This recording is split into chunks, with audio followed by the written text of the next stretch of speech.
Magandang umaga. Ang pamagat ng aralin ay panalangin bilang matibay na pundasyon ng pamilya.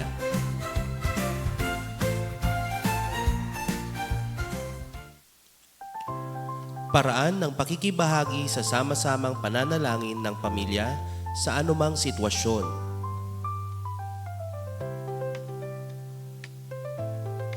Ang makabuluhang pagdarasal ay maaring gawin sa iba't ibang paraan.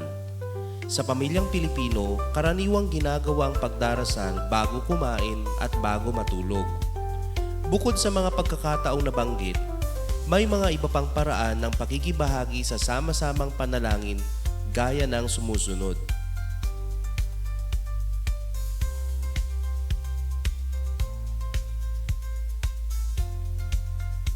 Pag-awit ng papuri sa Diyos.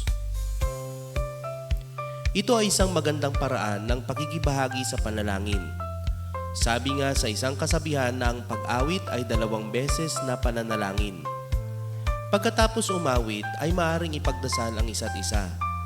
Ang pag-awit ay isang paraan upang maging natural ang panalangin. Lakad ng panalangin. Maaring maglakad ang pamilya sa mga kapitbahay at ipagdasal sila. Gayon din ang ibang issue o suliranin na madaraanan. Pagdarasal para sa iba gamit ang prayer sticks. Sa How to Pray Together as a Family, nabanggit ni Brenda Rogers na minsan sa kanilang hapunan, natanto niya na ang ipanagdarasal ng kanilang mga anak ay tungkol sa kanilang pamilya at ang kanilang kakainin. Gusto niyang turuan ang kanilang mga anak na manalangin para sa ibang tao, kaya gumawa siya ng mga prayer sticks.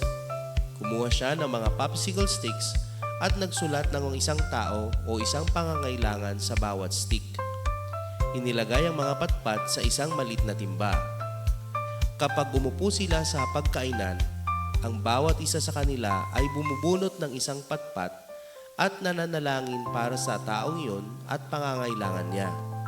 Pagkatapos, inilagay nila ang mga ginamit na patpat sa ibang lalagyan hanggang sa naipagdasal na ang lahat ng patpat. Ilan sa mga nakasulat sa mga patpat ay mga tao sa pamilya at pinalawak na pamilya. Ang ating malalapit na kaibigan o kaibigan na may partikular na pangangailangan.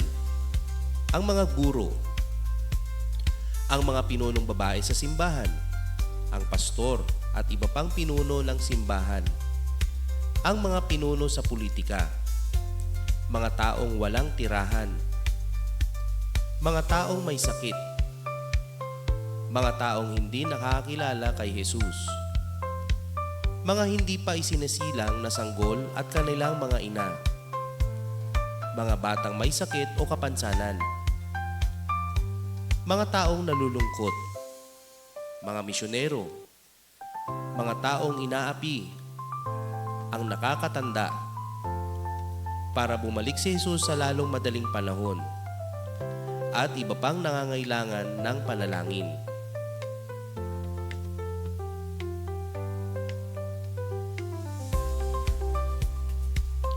Bilang pamilya, ano ang nakasanayan niyo sa pananalangin? Gaano kayo kadalas magdasal bilang pamilya?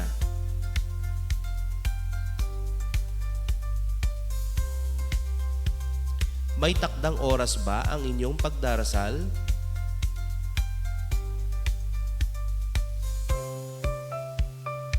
May ginagamit ba kayong paraan ng pagdarasal?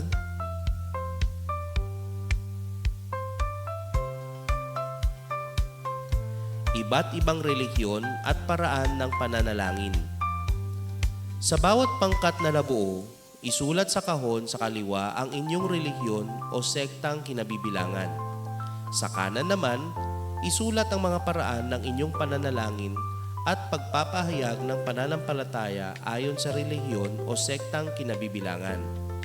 Maaari ring magdagdag ng ibang pang relihiyon mula sa pananaliksik.